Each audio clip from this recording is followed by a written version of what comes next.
आप सबका अमरीन पाठशाला में स्वागत है।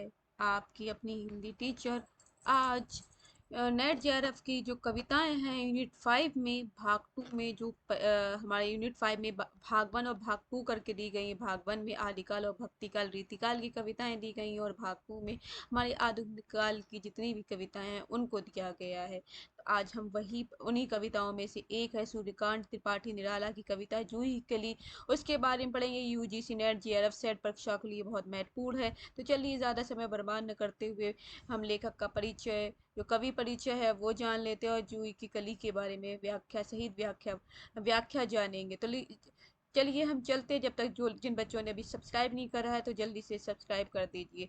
चलिए हम जानते हैं सूर्यकांत त्रिपाठी निराला का जन्म 1898 या 1899 में हुआ था। इनका परिवार उत्तर प्रदेश के जिला उन्नाव कोला के रहने वाला थे, मगर उनका जन्म बंगाल के मेदिनीपुर जिले में हुआ था। इनकी औपचारिक शिक्षा हाई स्कूल तक हुई थी। अपनी जीविका के लिए निराला ने महिषादत्त रजवाड़े बंगाल के अंतर्गत छोटी सी नौकरी की थी। उसके बाद उन्होंने इस तरह की नौकरी छोड़ दी और लेखन संपादन को अपनी जीविका का साधन बनाने का प्रयास किया। वे जीवन भर लेखन संपादन करते रहे और आर्थिक मामले के अभाव झेलते रहे। उन्होंने अर्थोपार्जन का ध्यान रखने, बड़े पैमाने पर अनुवाद का काम भी किया। समन्वय, मतवाला, सुधा आदि पत्रिकाओं के लिए उन्होंने काम किया। निराला इन पत्रिकाओं के लिए जी जान से लग रहे, मगर इनके संपादक होने का गौरव उन्हें प्राप्त नहीं हुआ। निराला का व्यक्तिगत पारिवारिक जीवन अनेक संकटों से गुजरता रहा। उनकी पत्नी मनोहरा देवी की मृत्यु उस समय हो गई थी जब निराला मुश्किल से 22 साल के थे और उनकी बेटी सरोज की उम्र 1.25 साल की थी। सरोज भी 18 साल के होकर मृत्यु होकर प्राप्त हो गई थी। 18 साल की होकर मृत्यु को प्राप्त हो गई थी। व्यक्तिगत क्षति, अत्यधिक संवेदनशील बनावट और आर्थिक अभाव से बना हुआ निराला का व्यक्तित्व हिंदी के दूसरे कवियों से कई अर्थों में भिन्न था। लगभग 62-63 साल की उम्र में 15 अक्टूबर 1961 को बीमारी की हालत में निराला की मृत्यु हो गई थी। उनकी रचनाओं की सूची कुछ इस प्रकार है, जैसे काव्य कृतिका में अनामिका है, परिमल है, गीतिका है, तुलसीदास है, कुकुरमुत्ता, अड़िया, बेला, नए पत्ते, अर्चना, आराधना, गीत, गुंज, सांध्य, काकली, मरणोपरांत में प्रकाशित है। कहानी संग्रह में लिली, सखी, चतुर, सुकुल की बेबी, देवी कुल, 10 में से एक कहानी नई, ये है। उपन्यास आप देख सकते हैं, अप्सरा है, अलका है, प्रभावती है, निरुपमा है, कुल्ली भाट है, बिल्लेशपुर वक्रिहा है, चोटी के पकड़ है, काले कारनामे, चमेली, अपूर्ण, इंदुलेखा अपूर्ण है। ये सारे अपूर्ण हैं, मतलब दो मिलेंगे। चपेली अपूर्ण मिलेगा आधा लिखा हुआ, इंदुलेखा ये दो आधे लिखे हुए उपन्यास है। निबंध में प्रबंध प्रतिमा, प्रबंध पद्म, रविंद्र कविता कानन, रस अलंकार, चाबुक, चयन संग्रह, ये सारे आपको निबंध मिलेंगे। इस तरह से हम जान सकते हैं निराला के बारे में। तो निराला जो है छायावाद के 4 श्रेष्ठ कवियों में से एक है। इनके लेखन में एक बड़ा हिस्सा छायावादी दौर 1918 से 36 का है, मगर उन्होंने छायावाद के बाद अपने 25 वर्षों में विपुल साहित्य की रचना की। निराला ने अपने लेखन काल में छायावाद, प्रकृतिवाद, प्रयोगवाद और कुछ हद तक नई कविता के दौर को न केवल देखा बल्कि अपनी रचनाओं के द्वारा प्रभावित किया। मौलिकता निराला की पहचान थी, इसलिए वे अपने दौर के विभिन्न काव्य प्रवृत्तियों को जान समझकर अपनी रचनाओं में अपना अपना भी रहे थे और उन्हें अतिक्रमित भी कर रहे थे। उन्हें उन्होंने प्रत्येक दौर में नए प्रयोग को महत्व दिया। मेरे निरंतर नवोन्मेष को पसंद करने वाले रचनाकार थे। निराला ने भाव, भाषा और छंद के कई नए प्रयोग किया। मुख्य छंद के लिए निराला के द्वारा किया गया संघर्ष बार बार याद किया जाता है। राम की शक्ति पूजा और सरोज स्मृति जैसी क्लासिक कविता लिखकर निराला ने लंबी कविता का एक काव्य विधा का दर्जा दिया। और राम की शक्ति पूजा और सरोज स्मृति जो है आपके नेट यूजीसी नेट जेआरएफ में लगी हुई है, और हमने सरोज स्मृति पढ़ ली है और आपके उस प्लेलिस्ट में डली हुई है। इसी तरह से राम की शक्ति पूजा और अन्य जितनी भी लगी हुई कविताएं हम सारी पढ़ने वाले हैं यूजीसी नेट जेआरएफ की। तो चलिए आगे पढ़ते। तुलसीदास जैसी संगठित और सामाजिक भाषा में रची पुस्तक सुबोध तो नहीं, मगर इस पुस्तक को हम निराला के श्रेष्ठ काव्य प्रतिभा के प्रमाण के रूप में रेखांकित कर सकते हैं। छायावादी कवियों में सर्वाधिक गीत निराला ने रचे। उन्होंने प्रत्येक दौर के गीतों की रचना की और निराला को छायावादी ढंग के उपन्यास के वे अकेले रचयिता। इन्होंने यथार्थवादी उपन्यास भी लिखे। यथार्थवादी मतलब रियलिटी के ऊपर उपन्यास लिखे। इन्हें छायावाद का निराला कवि माने जाते हैं। निराला की बौद्धिक क्षमता के प्रमाण उनके निबंधों में खुलकर प्रकट हुआ है। उनके निबंधों में निराला की आलोचनात्मक क्षमता को देखकर कभी कभी आश्चर्य होता है कि वे मूलतः कवि थे, और जरूरत पड़ने पर ही आलोचना लिखा करते थे। संस्कृत के कवि कलगुरु कालिदास, उर्दू के शायर गालिब, बंगला के कवि रविन्द्रनाथ टैगोर, ब्रजभाषा के कवि बिहारी और अपने समय के कवि सुमित्रा नंद पंत की जैसी आलोचना निराला ने अपने विभिन्न निबंधों में की है। उसका उत्तर उच्च कोटि का है। आचार्य रामचंद्र शुक्ल ने निराला को प्रतिभा के इस पक्ष को पहचानते हुए लिखा है कि बहुवस्तु स्पर्शनी प्रतिभा निराला जी में है। ये लिख देते हैं। अब हम पढ़ लेते हैं जूही की कली जो कविता है उसके बारे में जानते हैं, जो हमारे नेट जेआरएफ में लगी हुई है। चलिए देखते हैं। जूही की कली विजनवन लरी पर सोती थी सुहाग परी, इसने स्वप्न मग्न अमल कोमल तनु तरुणी। जूही की कली दीर्घबंद किए शिथिल पंत्रांक में बासंती निशाती। वह विदुर प्रिया संग छोड़ किसी दूर देश में था पवन, जिसे कहते हैं मलय नील। आई याद उछलने से मिलन की वह मधुर बात, आई याद चांदनी की धुलू ही आधी रात। आई याद कांता की कंपित कंपनीय गात, फिर क्या पवन। उपवन सरित गहन गिरी कानन, कुंज लता पुंजो को पार पार पहुंचा, जहां उसने की केली कली खिली साथ सोती थी। जाने कहो कैसे प्रिय आगमन वह, नायक ने चूमे कपोल। ढोल उठी वल्लरी की लड़ी जैसे हिंडोल, इस पर भी जागी नहीं चूक क्षमा मांगी नहीं। कलश बंकिम विशाल नेत्र मुदे रहे, किवा मतवाली की यौवन की मदरा पिए कौन कहे। निर्दय उस नायक ने निपट निठुराई की, कि झोंकों की झाड़ियों से सुंदर सुकुमार दे सारी झकझोर डाली। मसल दिए गोरे कपोल गोल चौक पड़ी युवती, चकित चितवन चारों ओर फेर हेर प्यारे को सेज पास नम्र मुख हंसी खिली खेल रंग प्यारे संग। आदर्श मासिक कलकत्ता मार्ग दिसंबर 1979, नवंबर दिसंबर 1900 पहले प्रथम अनामिका में फिर परिमल में संकलित हुई। पहले यह अनामिका में प्रकाशित हुई थी, फिर संकलित हो गई थी, फिर परिमल में। इसकी संदर्भ और प्रसंग और व्याख्या देख लेते हैं। जूही की कली एक प्रसिद्ध कविता। इस कविता के बारे में कई तरह के मौखिक बातें प्रचलित हैं। कहा जाता कि महावीर प्रसाद द्विवेदी ने सरस्वती पत्रिका में इसे प्रकाशित करने से मना कर दिया था। इस कविता में निहित श्रृंगारिकता उन्हें पसंद नहीं। यह भी जाता रहा है कि यह कविता 1916 में लिखी गई थी, मगर निराला रचनावली के अनुसार ये कविता 1922 में प्रकाशित हुई थी। 1920 के पहले निराला द्वारा रचित किसी कविता की जानकारी नहीं मिलती है। मुक्त छंद के प्रयोग के क्रम में जूही की कली कविता कवि छंद को तोड़कर रची गई थी। इसके बाद पाठ पर बांग्ला उच्चारण का प्रभाव है। हिंदी उच्चारण के अनुसार इस कविता के पाठ में वैसा ध्वनि सौंदर्य उत्पन्न नहीं हो पाता जैसा बांग्ला उच्चारण से होता है।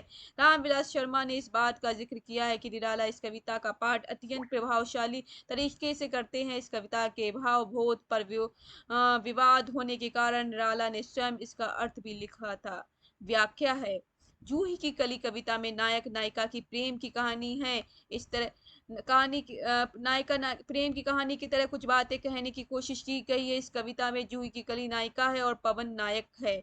मानवीकरण की सहायता से यह कहानी कही गई है। यह अपनी शब्दावली में प्रकृति की क्रिया व्यापार से जुड़ी है, मगर भाव योजना का संबंध मनुष्य की काम चेतना से है। इस कविता में प्रयुक्त रूपक के समझते हुए ही अर्थ के दोनों आयामों को समझा जा सकता है। कविता इस तरह शुरू होती है कि निर्जन जंगल में जुड़ी जूही की लता थी, उस पर जूही की कली खिली थी। कवि वसंत की एक रात की कहानी बता रहा है कि वह कली पत्तों की गोद में सो रही थी। वह सोती हुई बहुत सुंदर लग रही थी, यूं लग रहा था कि वह सौभाग्य से भरी हुई है। वह तरुणी कली प्रेम के सपनों में तल्लीन होकर सो रही थी। उसका देह ही निर्मल और कोमल थी। वह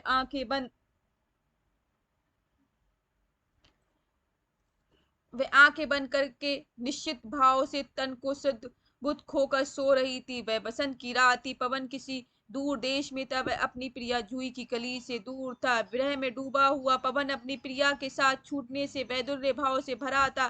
छायावादी कविता में वियोगी के अर्थ में विदुर शब्द का प्रयोग हुआ, हालांकि सामान्य रूप से होता है जिसकी पत्नी मर गई हो। विदुर, क्या होता है जिसकी पत्नी मर गई हो। निराला आगे बताते हैं कि वह पवन अपनी प्रिया से दूर था। इस पवन का मलय नील भी कहा जाता है। मानो निराला नायक का एक और नाम बता रहे हैं। ये पवन मलय पवन है। अपनी प्रेमिका से दूर रहते हुए आज उसे पुरानी बातें याद हो आई है। वियोग की टीस से मिलन के पुराने मधुर प्रसंगों की याद दिला दी। उससे मिलन की वह रात याद आ गई जो चांदी से धुलकर चमक रही थी। उसे यह बात भी याद आ गई कि मिलन के समय जूही की कली किस तरह रोमांचित होकर कांप रही थी। इन स्मृतियों ने पवन को उत्तेजना से भर दिया। फिर क्या था, वह चल पड़ा अपनी प्रिया से मिलने के लिए। रास्ते में कई बाधाएं मिली, लेकिन पार ये सब ने लेकिन सबको पार कर गया। उपवन, सरोवर, नदी, दुर्गम पर्वत, घने जंगल, कुंज, लताओं के समूह आदि न जाने कितनी बाधाएं मिली, जिन्हें पार करते हुए पवन उस जगह पर पहुंचा जहां उसकी प्रेमिका की कली खिली थी। यही वह जगह थी जहां उसने पिछले साल भी इसी मौसम में जूही के साथ प्रेम की घड़ियां बिताई थी। यहाँ उसने रोमांचित जूही के साथ केली प्रेम संबंध क्रियाकलाप आदि भी किया था। पवन दूर देश से आया था। बाधाओं को पार करते हुए जब पहुंचा तो देखा जूही सो रही थी। वह स्नेह के सपनों में मग्न थी। वह पत्तों के बने पलंग पर सो रही थी। वह अमल कोमल तनु थी। नींद में खोई जूही भला कैसे जान पाती कि उसका प्रियतम पवन आ गया और उसके करीब है। वह बेखबर सो रही थी। पवन प्रेम की स्मृति में याद से रोमांचित था। उसने बिल्कुल प्रतीक्षा नहीं की। जूही को जगाया भी नहीं और उसके कोमल कपोल और चुंबन चढ़ दिया और उसे किस कर लेता है।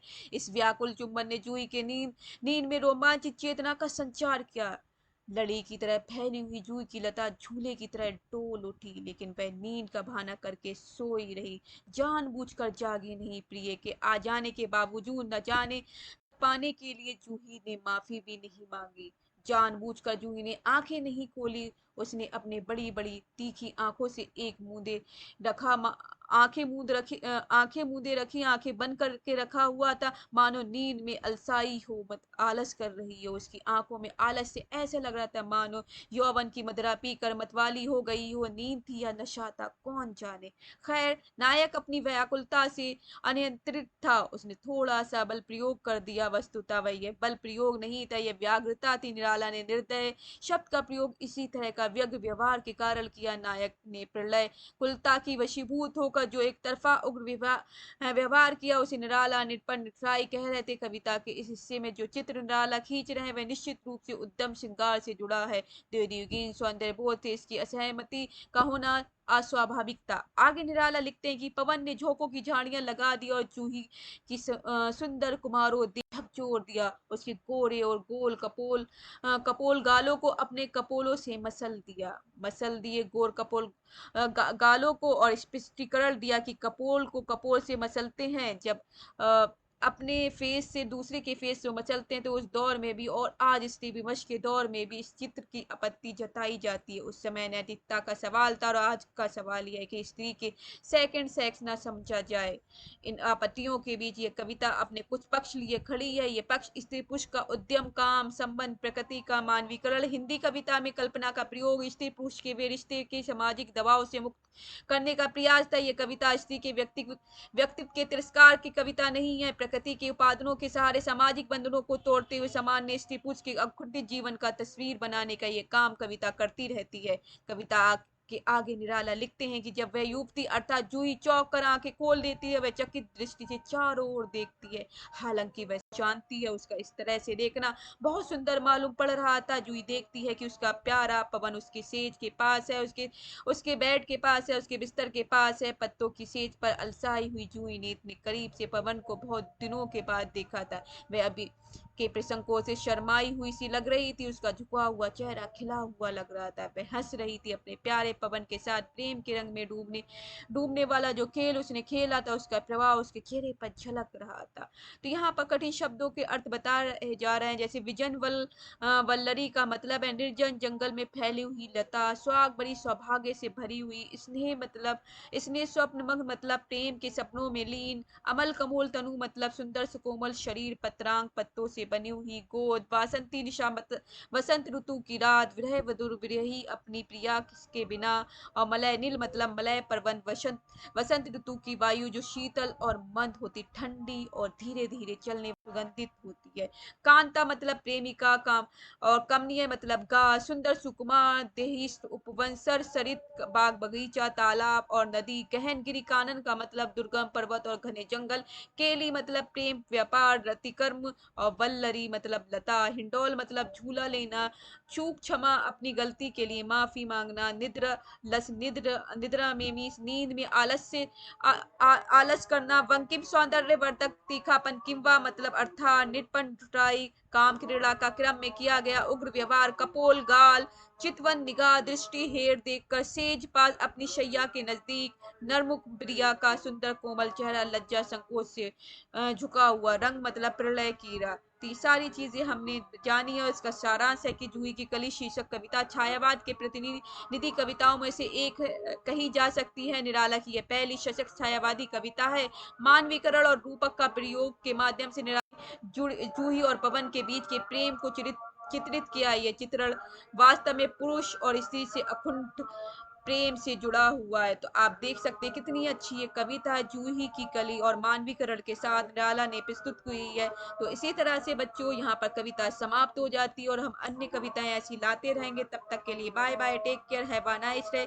जहाँ रहे खुश रहे, आबाद रहे। जय हिंद, जय भारत।